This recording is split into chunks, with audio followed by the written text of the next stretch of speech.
Hi hello ನಮಸ್ಕಾರ ಎಲ್ರಿಗೂ. Welcome back to Vedu blogs Kannada. ಇದು ಬಂದು ಮಂಗಳವಾರ ಬೆಳಗಿನ ಬ್ಲಾಗ್ ಆಗಿರುತ್ತೆ. ಬೆಳಗ್ಗೆ ಆಫೀಸ್ ಇದೆ ಅಂದ್ಬಿಟ್ಟು ನಾನು ಬೇಗ ಎಲ್ಲ ಕೆಲಸ ಮಾಡ್ಕೊತಾ ಇದ್ದೆ ನೋಡ್ರಿ. ಆಮೇಲೆ ನಮ್ಮ ಸರ್ ಆಫೀಸ್ ಇಲ್ಲ, ರಜಾ ಇವತ್ತು, ಏನು ಬರೋಕ್ಕೆ ಹೋಗ್ಬಿಡಿ ಅಂತೇಳಿದ್ರು. ಸೊ ಅದಕ್ಕೆ ಆಮೇಲೆ ಬಾಗಿಲು ಒಳಗಡೆ ಎಲ್ಲ ನೆಲ ಎಲ್ಲ ಒರೆಸ್ಬಿಟ್ಟಿದ್ದೆ ಆಲ್ರೆಡಿ. ಇವಾಗ ಬಾಗಿಲೆಲ್ಲ ಒರೆಸ್ಕೊಬೇಕಾಗಿತ್ತು. ಹಾಗೆ ಬಾಗಿಲೆಲ್ಲ ಒರೆಸ್ಕೊಂಡು ರಂಗೋಲಿ ಏನೇ ಹಾಕೋ ಅಷ್ಟೇನಿರಲಿಲ್ಲ. ಆಚೆ ಎಲ್ಲ ನಾನು ಬೆಳಗ್ಗೆನೇ ರಂಗೋಲಿಯಲ್ಲಿ ಹಾಕಿದ್ದೆ. ಇದು ಪಾರ್ಕಿಂಗ್ ಅಷ್ಟೇ. ಹೊಸ್ಲು ತೊಳೆದ್ಬಿಟ್ಟು ಸ್ವಲ್ಪ ನೆಲ ಎಲ್ಲ ಒರೆಸ್ಕೊಬೇಕಿತ್ತು ಪಾರ್ಕಿಂಗ್ದು, ಅದನ್ನು ಒರೆಸ್ಕೊತಾ ಇದ್ದೀನಿ. ಹಾಗೆ ಒರೆಸ್ಕೊಂಡು ಅರಿಶಿನ ಕುಂಕುಮ ಇಡ್ತಾಯಿದ್ದೀನಿ. ಆಲ್ಮೋಸ್ಟ್ ಎಲ್ಲ ಕೆಲಸ ಮುಗ್ದಿತ್ತು. ಇವಾಗ ನಾವು ಒಳಗಡೆ ಕಸ ಎಲ್ಲ ಗುಡಿಸಾಗಿತ್ತು, ನೆಲನೂ ಒರೆಸಾಗಿತ್ತು, ಈಚೆ ಒಂದು ಒರೆಸ್ಕೊಬೇಕಾಗಿತ್ತು. ಅಷ್ಟರಲ್ಲಿ ಫೋನ್ ಮಾಡಿ ಹೇಳಿದ್ರು ಏನು ಬರೋದು ಬೇಡ ಅಂತ. ಸೊ ಅದಕ್ಕೆ ಇಲ್ಲಿಂದ ವೀಡಿಯೋ ಮಾಡ್ಕೊತಾ ಇದ್ದೀನಿ. ಇವತ್ತೇನು ವೀಡಿಯೋ ಮಾಡೋದು ಬೇಡ ಅಂತಲೇ ಅಂದ್ಕೊಂಡಿದ್ದೆ, ಸಂಜೆ ಬಂದು ಮಾಡ್ಕೊಳ್ಳೋಣ ಅಂತ. ಆಮೇಲೆ ರಜಾ ಅಂತ ಹೇಳಿದ್ಮೇಲೆ ಮಧ್ಯದಿಂದ ಸ್ಟಾರ್ಟ್ ಮಾಡ್ಕೊಂಡಿದ್ದೀನಿ. ಇವಾಗ ನೋಡಿ ಎಲ್ಲ ಕೆಲಸ ಮುಗಿದಿತ್ತು. ಇನ್ನೇನು ಅಲ್ಲಿ ಕೆಲಸಗಳೆಲ್ಲ ಮಾಡ್ಕೊಂಡಿದ್ದೆ ಆಲ್ರೆಡಿ. ಈ ಕಡೆ ನಾನು ಅಕ್ಕಿನೂ ಬೇಳೆನೂ ಕೂಡ ಬೇಯಿಸ್ಕೊಂಡಿದ್ದೆ. ಇವಾಗ ಅಕ್ಕಿ ಬೇಳೆ ಎಲ್ಲ ಬೇಯಿಸ್ಕೊಂಡಿದ್ನಲ್ಲ, ಹಂಗೇ ಅದು ಸ್ವಲ್ಪ ವಿಜಿಲೆಲ್ಲ ಆರಲಿ ಅಂದ್ಬಿಟ್ಟು, ಕುಕ್ಕರ್ ಆರಲಿ ಅಂದ್ಬಿಟ್ಟು ಆಚೆ ಕೆಲಸ ಮಾಡ್ಕೊತಾ ಇದ್ದೆ. ಗುಡಿಸ್ಕೊಂಡು ಒರೆಸ್ಕೊಂಡು ಆಚೆ ಎಲ್ಲ ತೊಳೆದ್ಬಿಟ್ಟು, ಅಂದರೆ ಆಚೆನೂ ಪಾರ್ಕಿಂಗ್ ಎಲ್ಲನೂ ಒರೆಸ್ಕೊಂಡು ಅರಿಶಿನ ಕುಂಕುಮ ಎಲ್ಲ ಇಟ್ಟೆ. ಹಾಗೆ ಇವಾಗ ನೋಡಿ ಮೆಣಸಿನ್ಕಾಯಿ ಮತ್ತು ಶುಂಠಿನ ಹಾಕ್ಕೊಂಡು ಗ್ರೈಂಡ್ ಮಾಡ್ಕೊತಾ ಇದ್ದೀನಿ, ಖಾರ ಪೊಂಗಲ್ ಮಾಡೋಣ ಅಂತ. ಖಾರ ಪೊಂಗಲ್ ಆಲ್ರೆಡಿ ಎಲ್ಲ ಬೇಯಿಸಿದ್ದೆ. ಇವಾಗ ನೋಡಿ ಇವೆರಡು ರುಬ್ಕೊತಾ ಇದ್ದೀನಿ. ಅಂದರೆ ನಾನು ಅದನ್ನೇ ಸಣ್ಣಕ್ಕೆ ಹಚ್ಕೊಂಡ್ರೆ ಆಯಿತು, ಬಟ್ ನಾನು ಬಾಯಿಗೆ ಸಿಕ್ಕಬಾರ್ದು ಅಂದ್ಬಿಟ್ಟು ನಾನು ರುಬ್ಕೊಂಬಿಡ್ತೀನಿ ಶುಂಠಿನೂ ಮತ್ತು ಹಸಿರು ಮೆಣಸಿನ್ಕಾಯಿ. ಈ ಕಡೆ ನೋಡಿ ಇದು ಹೆಸರು ಬೇಳೆನೂ ಹಾಗೆ ಅಕ್ಕಿ ಎರಡೂ ಚೆನ್ನಾಗಿ ಬೇಯಿಸಿ ಇಟ್ಕೊಂಡಿದ್ದೀನಿ. ಯಾವಾಗೂ ನಾನು ಸ್ವಲ್ಪ ಕೊತ್ತಂಬರಿ ಸೊಪ್ಪು ಮತ್ತು ಕರ್ಬೇವಿನ ಸೊಪ್ಪು ಹಾಕ್ಕೊಂಡು ಬೇಯಿಸ್ಕೊತಾ ಇದ್ದೆ, ಅರಿಶಿನ ಪುಡಿ ಎಲ್ಲ ಹಾಕಿ. ಕೊತ್ತಂಬರಿ ಸೊಪ್ಪು ಅದೆಲ್ಲನೂ ಕುಕ್ಕರ್ ವಿಜಿಲಲ್ಲಿ ಇದರೊಳಗೆ ಸಂದಿಲೆಲ್ಲ ಸೇರ್ಕೊಂಡ್ಬಿಡುತ್ತೆ. ಅದಕ್ಕೇ ನಾನು ಬೇಡ ಅಂದ್ಬಿಟ್ಟು, ಏನಾರು ಆಮೇಲೆ ಅದು ಹೇರ್ ಹೋಗೋಕ್ಕಾಗದೆ ಏನಾರು ಬಸ್ಗೆ ಇಷ್ಟ ಆಗಿಬಿಡುತ್ತೆ ಅಂದ್ಬಿಟ್ಟು ನಾನು ಏನು ಹಾಕೋಕ್ಕೆ ಹೋಗಿರಲಿಲ್ಲ. ಬರೀ ಅಕ್ಕಿ ಬೇಳೆ ಮತ್ತು ಅರಿಶಿನ ಪುಡಿ ಅಷ್ಟೇ ಹಾಕ್ಕೊಂಡು ಬೇಯಿಸ್ಕೊಂಡಿದ್ದೀನಿ. ಈಗ ನೋಡಿ ಇನ್ನೊಂದು ಕಡೆ ಪ್ಯಾನ್ ಬಿಸಿ ಇಕ್ಬಿಟ್ಟು ಎಣ್ಣೆ ಹಾಕ್ಕೊಂಡು ಒಂದು ಸ್ವಲ್ಪ ಮೆಣಸು ಹಾಕ್ಕೊಂಡಿದ್ದೀನಿ. ಮೆಣಸು ಸ್ವಲ್ಪ ಜೀರಿಗೆ ಅಷ್ಟೂ ಒಂಚೂರು ಹಂಗೆ ಎಣ್ಣೆಲಿ ಬಾಡಿಸ್ಕೊಂಡು ನಾನು ರುಬ್ಬಿಕೊಂಡಿದ್ನಲ್ಲ ಮೆಣಸಿನ್ಕಾಯಿ ಮತ್ತು ಬೆಳ್ಳುಳ್ಳಿ ಪೇಸ್ಟ್, ಅದೊಂದು ಸ್ವಲ್ಪ ಹಾಕ್ಕೊಂಡಿದ್ದೀನಿ. ಹಾಗೆ ಸ್ವಲ್ಪ ಕರ್ಬೇವಿನ ಸೊಪ್ಪು ಮತ್ತು ಕೊತ್ತಂಬರಿ ಸೊಪ್ಪು ಇಷ್ಟು ಹಾಕ್ಕೊಂಡು ಹಸಿ ವಾಸನೆ ಹೋಗೋ ತನಕ ಎಣ್ಣೆಲಿ ಫ್ರೈ ಮಾಡ್ಕೊತೀನಿ. ಇವಾಗ ನೋಡಿ ಎಣ್ಣೆಲಿ ಚೆನ್ನಾಗಿ ಫ್ರೈ ಮಾಡ್ಕೊಬೇಕು, ಹಸಿ ವಾಸನೆ ಏನೂ ಇರಬಾರ್ದು. ಈ ಮೆಣಸಿನ್ಕಾಯ್ದು ಮತ್ತು ಶುಂಠಿ ಫ್ಲೇವರ್ ಹೆಂಗೋ ಅಡ್ಜಸ್ಟ್ ಆಗುತ್ತೆ, ಮೆಣಸಿನ್ಕಾಯಿ ಫ್ಲೇವರ್ ಅಡ್ಜಸ್ಟ್ ಆಗೋದಿಲ್ಲ. ಅದಕ್ಕೆ ಎರಡೂ ಚೆನ್ನಾಗಿ ಹಸಿ ವಾಸನೆ ಹೋಗೋ ತನಕ ಫ್ರೈ ಮಾಡಿಕೊಂಡು ಇವಾಗ ಬೇಯಿಸಿಟ್ಕೊಂಡಿದ್ನಲ್ಲ ಅದಕ್ಕೆ ಹಾಕ್ಕೊತಾ ಇದ್ದೀನಿ. ಇವಾಗ ನೋಡಿ ಅದಕ್ಕೆ ಎಷ್ಟು ಬೇಕೋ ಅಷ್ಟು ನೀರನ್ನು ಇವಾಗೆ ಹಾಕ್ಕೊಂಡು ಮಿಕ್ಸ್ ಮಾಡ್ಕೊತೀನಿ. ಗಟ್ಟಿಯಾಗಿತ್ತು ಸ್ವಲ್ಪ ಬೇಯೋವಾಗ. ಇವಾಗ ನೀರು ಹಾಕ್ಕೊತಾ ಇದ್ದೀನಿ. ಇವಾಗ ನೀರೆಲ್ಲ ಹಾಕ್ಕೊಂಡು ನೋಡಿ ಇವಾಗ ಮಿಕ್ಸ್ ಮಾಡ್ಕೊತಾ ಇದ್ದೀನಿ. ಚೆನ್ನಾಗಿ ಮಿಕ್ಸ್ ಮಾಡಿಕೊಂಡು ಈಗಲೇ ನಾನು ಸ್ವಲ್ಪ ಪೆಪ್ಪರ್ ಪೌಡ್ರ್ ಹಾಕ್ಕೊತೀನಿ, ರುಚಿಗೆ ತಕ್ಕಷ್ಟು ಪೆಪ್ಪರ್ ಪೌಡರು. ಹಾಗೆ ಸ್ವಲ್ಪ ಇದು ನೋಡಿ ಜೀರಿಗೆ ಪೌಡರ್ ಹಾಕ್ಕೊತಾ ಇರೋದು. ಈಗ ಜೀರಿಗೆ ಪೌಡರ್ ಒಂದು ಚಿಕ್ಕ ಸ್ಪೂನಲ್ಲಿ 1.5 ಸ್ಪೂನ್ ಅಷ್ಟು ಹಾಕ್ಕೊಂಡಿದ್ದೀನಿ. ಇವಾಗ ಪೆಪ್ಪರ್ ಪೌಡ್ರ್ ಹಾಕ್ಕೊತಾ ಇದ್ದೀನಿ. ನೋಡಿ ಫ್ಲೇವರ್ಗೆ ಚೆನ್ನಾಗಿರುತ್ತೆ, ಟೇಸ್ಟ್ ಅಂತೂ ತುಂಬ ಚೆನ್ನಾಗಿರುತ್ತೆ, ಖಾರ ಪೊಂಗಲ್ ಟೇಸ್ಟು. ಅದಕ್ಕೇ ಎಲ್ಲನೂ ಪುಡಿಗಳು ಹಾಕ್ಕೊತಾ ಇದ್ದೀನಿ. ಈಗ ನೋಡಿ ರುಚಿಗೆ ತಕ್ಕಷ್ಟು ಉಪ್ಪು ಇಷ್ಟು ಹಾಕ್ಕೊಂಡು ಚೆನ್ನಾಗಿ ಮಿಕ್ಸ್ ಮಾಡ್ಕೊಬೇಕು. ನಾನು ಸ್ವಲ್ಪ ನೀರು ಥರ ಆಯಿತು ಇವತ್ತು, ಕಡಿಮೆ ಹಾಕಿದ್ದೆ. ನಾನು ಯಾವಾಗೂ ಒಂದೊಂದು ಬೌಲಷ್ಟು 2 ಬೌಲಷ್ಟು ಹಾಕ್ಕೋತಾ ಇದ್ದೆ, ತುಂಬ ಜಾಸ್ತಿ ಆಗಿಬಿಡೋದು, ಮಿಕ್ಕೋಗ್ಬಿಡ್ತಿತ್ತು. ಅದಕ್ಕೇ ಇವತ್ತು 3/4 ಬೌಲಷ್ಟು ಬೇಳೆ ತೊಗೊಂಡು 1/4 ಬೌಲಷ್ಟು ಅಕ್ಕಿನೂ ತೊಗೊಂಡಿದ್ದೆ. ಅದಕ್ಕೆ ಇಷ್ಟ ಆಗಿದೆ. ಸ್ವಲ್ಪ ನೀರು ಎಕ್ಸ್ಟ್ರಾ ಆಗೋಯಿತು, ಸ್ವಲ್ಪ ನೀರು ಥರ ಆಯ್ತು ಅಷ್ಟೇ. ಇವಾಗ ಚೆನ್ನಾಗಿ ಕುದಿಯೋಕೆ ಇಟ್ಬಿಟ್ಟು ಅದನ್ನು ನೋಡಿ ಮುಚ್ಚಿಟ್ಬಿಟ್ಟು ಬಂದೆ. ಈ ಕಡೆ ನಮ್ಮನೆ ಸ್ನಾನ ಎಲ್ಲ ಮುಗಿಸ್ಕೊಂಡು ದೇವ್ರ ದೀಪ ಹಚ್ಚಿದ್ರು. ಆಮೇಲೆ ಹಂಗೆ ಟಿಫನ್ ಮಾಡ್ಕೊಳ್ಳೋಣ ಅಂತ ಮಾಡ್ಕೊತಾ ಇದ್ದೀನಿ. ಹಾಗೆ ಸ್ವಲ್ಪ ಇಡ್ಲಿನೂ ತರಿಸ್ಕೊಂಡಿದ್ದೆ ಇವತ್ತು, ಇಡ್ಲಿ ತಿನ್ನಬೇಕು ಅನಿಸಿತ್ತು. ಅದಕ್ಕೆ ನನ್ನ ಮಗನೂ ತೊಗೊಂಡು ತಿಂದ, ಅಲ್ಲಿ ಕೂತ್ಕೊಂಡು ತಿಂತಾಯಿದ್ದನ್ನು ನೋಡಿ. ನಾನು ಇವಾಗ ಅದು ಟಿಫನ್ ಮುಗಿಸ್ಕೊಂಡು ಇವಾಗ ಬಾದಾಮ್ ಪುರಿ ಮಾಡೋಣ ಅಂತ ಅಂದ್ಕೊಂಡಿದ್ದೀನಿ. ಸ್ವೀಟು ಮದುವೆಗೆ ಹೋಗಿದ್ದಾಗ ತಿಂದಿದ್ದೆ, ಮೊನ್ನೆ ಮದುವೆಗೆ ಹೋಗಿದ್ದೆ ಅಂತ ಹೇಳಿದ್ನಲ್ಲ, ಅವತ್ತು ಬಾದಾಮ್ ಪುರಿ ಮಾಡಿಸಿದ್ರು. ಸ್ವೀಟು ತುಂಬ ಚೆನ್ನಾಗಿತ್ತು. ಅದಕ್ಕೆ ಇವಾಗ ಟ್ರೈ ಮಾಡೋಣ ಅಂತ ಮಾಡ್ತಾಯಿದ್ದೀನಿ. ಇವಾಗ ನೋಡಿ ಫ್ರಿಜ್ಜಿಂದ ನಾನು ಮೈದಾ ಹಿಟ್ಟು ತೊಗೊಂಡಿದ್ದೀನಿ. ಮೈದಾ ಹಿಟ್ಟು ತೊಗೊಂಡು ಇವಾಗ ವನಸ್ಪತಿ ಅಂದರೆ ಡಾಲ್ಡಾನ ಹಾಕ್ಕೊತಾ ಇದ್ದೀನಿ. ಡಾಲ್ಡಾ ಒಂದು ಸ್ವಲ್ಪನ ಬಿಸಿ ಇಟ್ಕೊತಾ ಇದ್ದೀನಿ. ಆಲ್ಮೋಸ್ಟ್ ಎಲ್ಲನೂ ಡಾಲ್ಡಾದಲ್ಲೇ ಮಾಡ್ತಾರೆ. ಡಾಲ್ಡಾ ಹೆಲ್ತ್ ಒಳ್ಳೆಯದಲ್ಲ ಅಂತಾರೆ, ಆದರೆ ಸ್ವೀಟ್ ಚೆನ್ನಾಗಿ ಬರೋಕ್ಕೆ ಡಾಲ್ಡಾನೇ ಯೂಸ್ ಮಾಡೋದು. ಇವಾಗ ನೋಡಿ ಚೆನ್ನಾಗಿ ಅಂದರೆ ಅದು ಗಟ್ಟಿ ಇದೆಯಲ್ಲ, ಅದು ಎಣ್ಣೆ ಅಂಶಕ್ಕೆ ಬರಬೇಕು, ಅಷ್ಟು ಬಿಸಿ ಮಾಡ್ಕೊಬೇಕು. ಚೆನ್ನಾಗಿ ಬಿಸಿ ಆದಮೇಲೆ ಇವಾಗ ಮೈದಾ ಹಾಕ್ಕೊತೀನಿ. ಸ್ವಲ್ಪ ಒಂದು ಬೌಲ್ಗೆ ಮೈದಾ ಹಿಟ್ಟು ಹಾಕ್ಕೊಂಡು ಇವಾಗ ನೋಡಿ ಮೈದಾ ಹಾಕ್ಕೊತಾ ಇದ್ದೀನಿ. ಜಾಸ್ತಿ ಏನು ಮಾಡ್ತಿಲ್ಲ, ಸ್ವಲ್ಪನೇ ಮಾಡ್ತಿದ್ದೀನಿ, ಟೇಸ್ಟ್ ಅಷ್ಟೇ ನೋಡೋದಕ್ಕೆ. ಒಂದು ಸಲ ಟ್ರೈ ಮಾಡಿ ಆದಮೇಲೆ ಅದೇನಾದ್ರು ಚೆನ್ನಾಗಿ ಬಂತು ಅಂದರೆ ಜಾಸ್ತಿ ಕ್ವಾಂಟಿಟಿಲಿ ಮಾಡೋದಕ್ಕೆ ಸರಿ ಹೋಗುತ್ತೆ.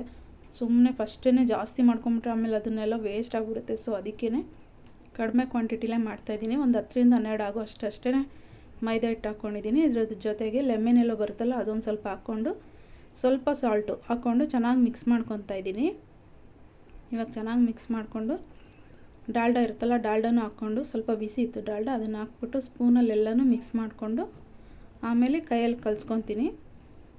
ನೋಡಿ ಇವಾಗ ಚೆನ್ನಾಗಿ ಕಲಿಸ್ಕೊಬೇಕು ನೀಟಾಗಿ. ಸ್ವಲ್ಪ ಬಿಸಿ ಇತ್ತು ಅದಕ್ಕೆ ಸ್ಪೂನಲ್ಲಿ ಕಲಿಸ್ಕೊತಾ ಇದ್ದೀನಿ. ಆಮೇಲೆ ನೀರು ಚಿಮ್ಮಿಸ್ಕೊಂಡು ಎಷ್ಟು ಬೇಕೋ ಅಷ್ಟು ಅದಕ್ಕೆ ನೀರು ಚಿಮ್ಮಿಸ್ಕೊಂಡು ಕಲಸಿಟ್ಕೋಬೇಕು. ಚೆನ್ನಾಗಿತ್ತು ಸ್ವೀಟ್ ಅಂತೂ ತುಂಬ ಚೆನ್ನಾಗಿತ್ತು. ಬಾದುಷಾನು ಸೇಮ್ ಇದೇ ಥರನೇ ಮಾಡೋದು, ಅದು ಅಷ್ಟೇ ಚೆನ್ನಾಗಿ ಬರುತ್ತೆ. ನಾನು ವರಮಹಾಲಕ್ಷ್ಮಿ ಹಬ್ಬಕ್ಕೆಲ್ಲ ಮಾಡ್ತಿದ್ನಲ್ಲ ತುಂಬ ಚೆನ್ನಾಗಿ ಬರುತ್ತೆ ಡಾಲ್ಡಾ ಹಾಕೋದ್ರಿಂದ. ಆ ಡಾಲ್ಡಾ ಯೂಸ್ ಮಾಡಬಾರ್ದು ಅಂತ ಹೇಳ್ತಾರೆ, ತುಪ್ಪ ಹಾಕ್ಕೊಂಡು ಮಾಡ್ಕೊಬೇಕು ಅಂತ. ನಾನಿವತ್ತು ಸ್ವೀಟ್ ಚೆನ್ನಾಗಿ ಬರಲಿ ಅಂದ್ಬಿಟ್ಟು ಡಾಲ್ಡಾ ಯೂಸ್ ಮಾಡಿದ್ದೀನಿ ಅಷ್ಟೇ. ನೋಡಿ ಇವಾಗ ಕಲಸಿಟ್ಕೊಂಡಿದ್ದೀನಿ ಒಂದು ಕಡೆ.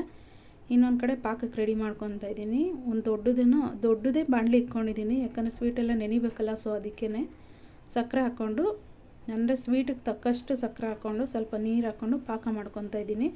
ಹಾಗೆ ಸ್ವಲ್ಪ ಏಲಕ್ಕಿ ಪೌಡರ್ ಹಾಕ್ಕೊಂಡು ಪಾಕ ಬರೋ ತನಕನೂ ಚೆನ್ನಾಗಿ ಕುದಿಸ್ಕೊಬೇಕು. ಫ್ಲೇವರ್ಗೆ ಏಲಕ್ಕಿ ಪೌಡರ್ ಹಾಕ್ಕೊಳ್ಳೋದು, ಸ್ವೀಟ್ ಅಂತೂ ಚೆನ್ನಾಗಿ ಬರುತ್ತೆ ಈ ಫ್ಲೇವರು, ಏಲಕ್ಕಿ ಫ್ಲೇವರಿಂದ. ಇವಾಗ ಹಾಕ್ಕೊಂಡು ನೋಡಿ ಒಂದು ಸ್ವಲ್ಪ ಚೆನ್ನಾಗಿ ಫ್ರೈ ಅಂದರೆ ಚೆನ್ನಾಗಿ ಪಾಕ ಬರೋ ತನಕನೂ ಕುದಿಸ್ಕೊಬೇಕು. ಸಕ್ಕರೆ ಎಲ್ಲ ಕರಗಬೇಕು ನೀರಲ್ಲಿ. ಸ್ವಲ್ಪ ಗಟ್ಟಿ ಪಾಕನೇ ಮಾಡ್ಕೊತಾ ಇದ್ದೀನಿ. ಅದು ಸ್ವೀಟು ಒಂದು ಸ್ವಲ್ಪ ನೆನಿಬೇಕಲ್ವ, ಅದಕ್ಕೆ ಸ್ವಲ್ಪ ಅಗ್ಲದ ಪಾತ್ರೆಯಲ್ಲಿ ಇಟ್ಕೊಂಡಿದ್ದೀನಿ. ನೋಡಿ ಇವಾಗ ಪಾಕ ಎಲ್ಲ ರೆಡಿ ಆಯಿತು. ಚೆನ್ನಾಗಿ ಅಂದರೆ ಮುಟ್ಟಿದಾಗ ಅದು ಒಂದೇಳೆ ಪಾಕದ ಥರ ಬರಬೇಕು, ಆ ಥರ ಮಾಡ್ಕೊಬೇಕು. ಇವಾಗ ನೋಡಿ ಚೆನ್ನಾಗಿ ಕುದಿಸ್ಕೊಬೇಕು. ಇನ್ನೂ ಸ್ವಲ್ಪ ಪಾಕ ಬಂದಿರಲಿಲ್ಲ, ಅದಕ್ಕೆ ಇವಾಗ ನನ್ನ ಪಾಕ ಬಂತು, ಇವಾಗ ಬಂದಿದೆ ನೋಡಿ. ಈಗ ಸ್ವಲ್ಪ ನಿಂಬೆಹಣ್ಣು ಹಾಕ್ಕೊತಾ ಇದ್ದೀನಿ. ನಿಂಬೆಹಣ್ಣು ಹಾಕೋದ್ರಿಂದ ಪಾಕ ಗಟ್ಟಿ ಆಗೋದಿಲ್ಲ, ಮತ್ತು ಇನ್ನೊಂದು ಒಂಥರ ಚೆನ್ನಾಗಿ ಕಲರ್ಫುಲ್ಲಾಗಿ ಬರುತ್ತೆ. ಒಂಥರ ಗ್ಲಾಸಿ ಲುಕ್ ಬರುತ್ತಲ್ಲ ಆ ಥರ ಬರುತ್ತೆ ಸ್ವೀಟೆಲ್ಲನೂ. ಅದಕ್ಕೇ ನಿಂಬೆ ರಸ ಹಾಕ್ಕೊಳ್ಳೋದು. ಮತ್ತು ಇವಾಗ ಇನ್ನೊಂದು ಕಡೆ ಎಣ್ಣೆ ಹಾಕ್ಕೊಂಡು ಕಾಯಕ್ಕೆ ಇಟ್ಕೊತೀನಿ. ಎಣ್ಣೆ ಕಾಯೋ ಅಷ್ಟರಲ್ಲಿ ನಾನು ಇವಾಗ ಅದು ಬಾದಾಮ್ ಪೂರಿಗೆ ಬೇಕಾಗಿರೋ ಮೈದಾ ಹಿಟ್ಟೆಲ್ಲ ಕಲಸಿಟ್ಟಿದ್ನಲ್ಲ ಅದನ್ನೆಲ್ಲನೂ ಅಂದರೆ ಇದು ಫೋಲ್ಡ್ ಮಾಡಿ ಎಲ್ಲನೂ ಮಡಚಿಟ್ಕೊತೀನಿ. ಇವಾಗ ನೋಡಿ ಎಲ್ಲನೂ ಉಂಡೆಗಳೆಲ್ಲ ಮಾಡ್ಕೊತಾ ಇದ್ದೀನಿ ಸಣ್ಣಕ್ಕೆ. ಅದು ಸ್ವಲ್ಪ ನಾವು ಡಾಲ್ಡಾ ಹಾಕೋದ್ರಿಂದ ಸ್ವಲ್ಪ ಗಟ್ಟಿಯಾಗುತ್ತೆ. ಮತ್ತೆ ನಾವು ನೀಟಾಗಿ ಎಲ್ಲ ನಾದ್ಕೊಬೇಕು, ಹಿಟ್ಟನ್ನ ನಾದ್ಕೊಂಡು ಆಮೇಲೆ ಉಂಡೆಗಳೆಲ್ಲ ಮಾಡ್ತಾಯಿದ್ದೀನಿ ನೋಡಿ. ಅದೊಂಥರ ಕಟ್ ಆಗ್ತಾ ಇರುತ್ತೆ, ಸ್ವಲ್ಪ ನೀಟಾಗಿ ನಾದ್ಕೊಂಡ್ರೆ ಚೆನ್ನಾಗಾಗುತ್ತೆ. ಇವಾಗ ನೋಡಿ ಅದನ್ನೆಲ್ಲ ಸಣ್ಣ ಉಂಡೆಗಳೆಲ್ಲ ಮಾಡಿಕೊಂಡು ಆಮೇಲೆ ಲಟ್ಟಣಿಗೆ ತೊಗೊಂಡು ಸಣ್ಣಕ್ಕೆ ಒಂದೊಂದೇ ರೌಂಡಿಗೆ ಸಣ್ಣಕ್ಕೆ ಒಂಚೂರು ಇವಾಗ ನೋಡಿ ನಾನು ನಾದ್ಕೋತಾ ಇದ್ದೀನಿ. ಇವಾಗ ನೋಡಿ ಇಷ್ಟೇ, ಜಾಸ್ತಿ ಏನು ದೊಡ್ಡ ಇರೋ ಥರ ಏನು ಹೊಸಿಯೋದು ಅಷ್ಟೇನಿಲ್ಲ, ಚಿಕ್ಕದಾಗಿ ಹೊಸ್ಕೊಂಡು ಹಂಗಂಗೆ ಮಡಚ್ಬಿಟ್ಟು ಸೈಡನ್ನ ಕ್ಲೋಸ್ ಮಾಡ್ಕೊಬೇಕು. ಸ್ವೀಟ್ ಅಂತೂ ತುಂಬ ಚೆನ್ನಾಗಾಗಿತ್ತು. ಒಂದ್ಸಲ ಎಲ್ಲರೂ ಟ್ರೈ ಮಾಡಿ ನೋಡಿ. ಇವಾಗ ಆ ಕಡೆ ಈ ಕಡೆ ಎಲ್ಲ ಕ್ಲೋಸ್ ಮಾಡ್ಕೊಬೇಕು. ಎಣ್ಣೆ ಎಲ್ಲ ಹಾಕಿದ ತಕ್ಷಣ ಅದು ಓಪನ್ ಆಗಬಾರ್ದಲ್ವ, ಸೊ ಅದಕ್ಕೆ ಆ ಕಡೆ ಈ ಕಡೆ ಲಾಕ್ ಮಾಡಬೇಕು. ನಾನು ಒಂದೊಂದು ಹೊಸ್ಕೊಳ್ಳೋವಾಗ್ಲೂ ಹಿಟ್ಟನ್ನ ಹಂಗೆ ನೀಟಾಗಿ ನಾದ್ಕೊತಾ ಇದ್ದೀನಿ. ರೌಂಡಕ್ಕೆ ಹಂಗೆ ಮಾಡ್ಕೊಂಡು ಹೊಸ್ಬಿಟ್ಟು ಎಲ್ಲನೂ ಮಾಡ್ಕೊಂಡು ಇಟ್ಕೊತಾ ಇದ್ದೀನಿ. ಫೋಲ್ಡ್ ಮಾಡಿ ಸ್ವೀಟ್ಗೆ ಯಾವ ಥರ ಬೇಕೋ ಆ ಶೇಪಲ್ಲಿ ಮಾಡಿ ಇಟ್ಕೊತಾ ಇದ್ದೀನಿ ಎಲ್ಲನೂ. ಇವಾಗ ನೋಡಿ ಒಂದು ಇಷ್ಟಿಷ್ಟೇ ನಾನು ಹೊಸ್ಕೊತಾ ಇರೋದು. ಜಾಸ್ತಿ ತೆಳ್ಳಗೆ ಹೊಸಿದ್ರೂ ಚೆನ್ನಾಗಿ ಬರೋದಿಲ್ಲ, ಅದೊಂಥರ ಪೂರಿ ಥರ ಬಂದುಬಿಡುತ್ತೆ. ಸ್ವಲ್ಪ ದಪ್ಪನೇ ಇರಬೇಕು, ದಪ್ಪನೇ ಒತ್ಕೊಂಡು ನೋಡಿ ಇವಾಗ ಚಿಕ್ಕದಾಗಿ ದಪ್ಪಕ್ಕೆ ರೌಂಡಕ್ಕೆ ಒತ್ಕೊಂಡು ಅದನ್ನು ಮಡಚಿದ್ರೆ ಈ ಥರ ಶೇಪ್ ಬರುತ್ತೆ. ಸೈಡಲ್ಲಿ ಲಾಕ್ ಮಾಡ್ಕೊತೀನಿ. ಇವಾಗ ನೋಡಿ ಎಲ್ಲನೂ ಆಲ್ಮೋಸ್ಟ್ ಎಲ್ಲನೂ ಮಾಡಿ ಇಟ್ಕೊಂಡಿದ್ದೀನಿ. 4 8 2 10 ಅಷ್ಟೇ, 10 ಆಗೋಷ್ಟು ಮಾಡ್ಕೊಂಡಿದ್ದೀನಿ ನೋಡಿ. ಇವಾಗ ಶೇಪ್ ಎಲ್ಲ ಸೇಮ್ ಅದೇ ಥರನೇ ಬರುತ್ತೆ. ಇವಾಗ ಎಲ್ಲನೂ ಒಂದೊಂದೇ ಎಣ್ಣೆಗೆ ಹಾಕ್ಕೊಂಡು ಕರೆದಿಟ್ಕೊಬೇಕು. ಒಂದು ಸಲ ಟ್ರೈ ಮಾಡಿ ನೋಡಿ, ತುಂಬ ಚೆನ್ನಾಗಾಗಿತ್ತು ಸ್ವೀಟ್ ಅಂತೂ. ಸೇಮ್ ಬಾದಾಮ್ ಪೂರಿ ಹೆಂಗೆ ಬರುತ್ತೋ ಹಂಗೆ ಆಗಿತ್ತು ನೋಡಿ. ಇವಾಗ ಎಲ್ಲ ನೋಡಿ ಇವಾಗ ಚೆನ್ನಾಗಿ ಫ್ರೈ ಮಾಡ್ಕೊತಾ ಇದ್ದೀನಿ. ನೆಕ್ಸ್ಟ್ ಇನ್ನೊಂದಕ್ಕೆ ಓಪನ್ ಆಗ್ತಾ ಇತ್ತಲ್ಲ, ಈ ಥರ ಇಷ್ಟಿಷ್ಟು ಓಪನ್ ಆಗ್ತಿತ್ತು, ಅದಕ್ಕೆ ಒಂದೊಂದು ಇದನ್ನು ಲವಂಗನ ಹಾಕ್ಕೊಂಡು ಚುಚ್ಚಿಬಿಟ್ಟು ಆಮೇಲೆ ಎಣ್ಣೆಗೆ ಹಾಕ್ಕೊತಾ ಇದ್ದೀನಿ. ಇವಾಗ ನೋಡಿ ಇವಾಗ ಪಾಕಕ್ಕೆ ಹಾಕ್ಕೊತೀನಿ. ಪಾಕ ಅಂತೂ ಆ ಪಾಕದಲ್ಲಿ ಹಾಕಿದ್ಮೇಲೆ ಒಂದು 1/4 ಗಂಟೆ ಬಿಡಬೇಕು.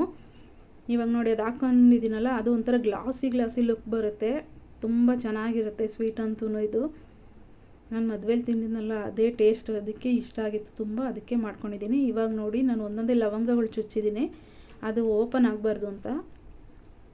ಇದ್ದಿದ್ದಷ್ಟು ಒಟ್ಟಿಗೆ ಇವಾಗ ಹಾಕ್ಕೊಂಡು ಕರ್ಕೊತಾ ಇದ್ದೀನಿ. ಎಲ್ಲ ಕರೆದ್ಬಿಟ್ಟು ಇವಾಗ ಪಾಕಕ್ಕೆ ಹಾಕ್ಕೋತೀನಿ. ಇವಾಗ ನೋಡಿ ಏನೂ ಓಪನ್ ಆಗ್ತಾಯಿಲ್ಲ. ಇದನ್ನೆಲ್ಲ ಕರೆದ್ಬಿಟ್ಟು ಇವಾಗೆಲ್ಲನೂ ಪಾಕಕ್ಕೆ ಹಾಕ್ಬಿಡ್ತೀನಿ. ಒಂದು ಕಾಲು ಗಂಟೆ 20 ನಿಮಿಷ ಅಂತೂ ನೆನೆಯಕ್ಕೆ ಬಿಡಬೇಕು. ಅದರಲ್ಲೆಲ್ಲ ಪಾಕ ಇಳ್ಕೊಬೇಕಲ್ಲ, ಅದಕ್ಕೇ. ಇದು ಅಷ್ಟೇ ಸೇಮ್ ಬಾದುಷಾನು ಸೇಮ್ ಇದೇ ಥರನೇ. ಇದನ್ನೇ ರೌಂಡಕ್ಕೆ ಇದು ಮಾಡ್ಕೊಬೇಕು ಅಷ್ಟೇ ಬಾದುಷಾನ. ಇದನ್ನು ನಾವು ಪ್ಲೇಟ್ಸ್ ಥರ ಹಿಂಗೆ ಅಂದರೆ ತ್ರಿಭುಜಾಕಾರದಲ್ಲಿ ಎಲ್ಲನೂ ಮಡ್ಚ್ಕೊಂಡು ಮಾಡ್ಕೊತೀವಿ ಅಷ್ಟೇ. ಅದು ಇದು ಸೇಮೇನೆ. ಇವಾಗ ನೋಡಿ ಇದನ್ನೆಲ್ಲ ನೆನೆ ಹಾಕ್ತಾಯಿದ್ದೀನಿ. ಕಾಲು ಗಂಟೆ 20 ನಿಮಿಷ ಅಂತೂ ನೆನೆಸಲೇಬೇಕು. ಪಾಕದಲ್ಲಿ ಚೆನ್ನಾಗಿ ನೆಂದಷ್ಟು ಸ್ವೀಟ್ ಚೆನ್ನಾಗಿರುತ್ತೆ. ನೆಂದಾದ್ಮೇಲೆ ಆಮೇಲೆ ತೆಗೆದಿಟ್ಕೊಂಡು ಸ್ವಲ್ಪ ಡ್ರೈ ಆಗಕ್ಕೆ ತುಂಬ ಚೆನ್ನಾಗಿರುತ್ತೆ ಸ್ವೀಟ್ ಅಂತೂ. ಇವಾಗೆಲ್ಲ ನೆನೆಯಕ್ಕೆ ಇಟ್ಬಿಟ್ಟು ಸ್ವಲ್ಪ ಪಾತ್ರೆಗಳಿತ್ತು, ಅವನ್ನೆಲ್ಲ ವಾಶ್ ಮಾಡ್ಕೊತಾ ಇದ್ದೀನಿ. ನೋಡಿ ಇವಿಷ್ಟು ತಿಂಡಿ ತಿಂದ್ಬಿಟ್ಟು ಹಾಕಿರೋ ಪಾತ್ರೆಗಳು, ಅವನ್ನೆಲ್ಲ ವಾಶ್ ಮಾಡಿಕೊಂಡು ಇನ್ನು ಸ್ವಲ್ಪ ಕೆಲಸಗಳಿದ್ದಾವೆ, ಅವನ್ನೆಲ್ಲ ಮಾಡ್ಕೊತೀನಿ. ಇವತ್ತು ರಜಾ ಇರೋದ್ರಿಂದ ನೆನ್ನೆ ಫ್ರಿಜ್ ಕ್ಲೀನ್ ಮಾಡ್ಕೊಳ್ಳೋಣ ಅಂದ್ಕೊಂಡೆ, ಏನೂ ಮಾಡೋಕ್ಕಾಗಲಿಲ್ಲ. ಕರೆಂಟ್ ಬೇರೆ ಹೋಗ್ಬಿಟ್ಟಿತ್ತು. ಇವತ್ತಾದ್ರೂ ಮಾಡ್ಕೊಬೇಕು. ಫ್ರಿಜ್ಜೆಲ್ಲ ಕ್ಲೀನ್ ಮಾಡಿಕೊಂಡು ಸ್ವಲ್ಪ ಜಿರಳೆ ಔಷಧಿಗಳೆಲ್ಲ ಬರುತ್ತಲ್ಲ, ಅದನ್ನೆಲ್ಲನೂ ಎಲ್ಲ ಕಡೆನೂ ಅಂಟಿಸ್ಬೇಕು. ನೆಕ್ಸ್ಟ್ ಇನ್ನೇನು ಯುಗಾದಿ ಬರ್ತಿದೆ, ಆ ಟೈಮಲ್ಲೆಲ್ಲ ಸ್ವಲ್ಪ ಮನೆ ಕ್ಲೀನ್ಗಳು ಮಾಡ್ಕೊತೀನಿ, ಡೀಪ್ ಕ್ಲೀನಿಂಗು. ಇವಾಗೇನು ಸದ್ಯಕ್ಕೇನು ಮಾಡ್ಕೊಳ್ಳೋದಿಲ್ಲ ನಾನು. ಸ್ವಲ್ಪ ಜಿರಳೆ ಔಷಧಿಗಳನ್ನ, ಇದು ನಮ್ಮದು ಕಬೋರ್ಡ್ ಎಲ್ಲನೂ ವುಡನ್ದಲ್ವ, ಅದಕ್ಕೆ ಅಲ್ಲೆಲ್ಲ ಜಿರಳೆ ಬಂದುಬಿಡುತ್ತೆ. ನಾನು 6 ತಿಂಗಳು ಇಲ್ಲ 3 ತಿಂಗಳು ಒಂದ್ಸಲ ಆ ಜಿರಳೆ ಔಷಧಿನ ಇಡ್ತೀನಿ. ಅದರಿಂದ ಜಿರಳೆಗಳಿಗಿಲ್ಲ. ಅದಕ್ಕೆ ಸುಮ್ಮನೆ ಇನ್ನು ಆಗಲೇ 3-4 ತಿಂಗಳು ಆಗೋಗಿದೆ. ಸುಮ್ಮನೆ ಇನ್ನು ಜಿರಳೆಗಳು ಬಂದುಬಿಡುತ್ತೆ ಅಂತಲೇ ನಾನು ಇವಾಗ ಹಾಕಬೇಕು. ಸಂಜೆ ಅಷ್ಟರಲ್ಲಿ ನಾನು ಅದನ್ನೆಲ್ಲ ರೌಂಡ್ ಮಾಡಿ ಎಲ್ಲ ಕಡೆ ಇಟ್ಬಿಡ್ಬೇಕು. ಇವಾಗ ನೋಡಿ ಹಂಗೆ ಆಯಿಲ್ ಹಚ್ಕೊತಾ ಇದ್ದೀನಿ. ಮೊನ್ನೆಯಿಂದ ಹಚ್ಕೊಬೇಕು ಅಂತಲೇ ಇದ್ದೀನಿ, ಹಚ್ಕೊಳ್ಳೋಕ್ಕೆ ಆಗಲಿಲ್ಲ, ಸೋಂಬೇರಿತನ ಅಷ್ಟೊಂದು. ಇವಾಗ ನೋಡಿ ಇವಾಗೆಲ್ಲನೂ ನೀಟಾಗಿ ಎಣ್ಣೆ ಅಪ್ಲೈ ಮಾಡ್ಕೊತಾ ಇದ್ದೀನಿ. ಸ್ವಲ್ಪ ಸಮಾಧಾನ ಆಯಿತು, ತಣ್ಣಗಾಯಿತು. ತಲೆ ಎಲ್ಲನೂ ತುಂಬ ಒಂಥರ ಬಿಸಿ ಆಗಿಬಿಟ್ಟಿತ್ತು. ಇವಾಗ ನೀಟಾಗಿ ಎಲ್ಲ ಎಣ್ಣೆ ಹಚ್ಕೊಂಡು ಇದು ಕಟ್ಕೊಂಡಿದ್ದೀನಿ. ಇವಾಗ ನೋಡಿ ಎಲ್ಲ ಎಣ್ಣೆ ಹಚ್ಕೊಂಡು ಆದಮೇಲೆ ಬಂದು ನೋಡಿದೆ, ಸ್ವೀಟ್ ಅಂತೂ ತುಂಬ ಚೆನ್ನಾಗಾಗಿದೆ. ಆದಷ್ಟು ಟ್ರೈ ಮಾಡಿ ನೋಡಿ ಮನೆಯಲ್ಲಿ, ಸೂಪರಾಗಿರುತ್ತೆ. ಈ ವ್ಲಾಗ್ನ ಇಲ್ಲಿಗೆ ಎಂಡ್ ಮಾಡ್ತಾಯಿದ್ದೀನಿ. ಇಷ್ಟ ಆದರೆ ಲೈಕ್ ಮಾಡಿ, ಶೇರ್ ಮಾಡಿ, ಕಮೆಂಟ್ ಮಾಡಿ. ಒಂದ್ಸಲ ಈ ಸ್ವೀಟ್ನ ಟ್ರೈ ಮಾಡಿ ನೋಡಿ ಹೆಂಗಿತ್ತು ಅಂತ ಹೇಳಿ. Thank you so much. ನೋಡಿ ಸ್ವೀಟ್ ಅಂತೂ ತುಂಬ ಅಂದರೆ ತುಂಬ ಚೆನ್ನಾಗಾಗಿತ್ತು. ನಾನು ತಿಂದು ನೋಡಿದೆ ಒಂದು. ಇವಾಗ ನೋಡಿ ಅದನ್ನು ಎಲ್ಲ ಎತ್ತಿಡ್ತೀನಿ ಒಂದು ಕಡೆ, ಅದೆಲ್ಲ ಡ್ರೈ ಆಗಬೇಕು. ಡ್ರೈ ಆದಮೇಲೆ ತಿಂದು ನೋಡಿ. Thank you.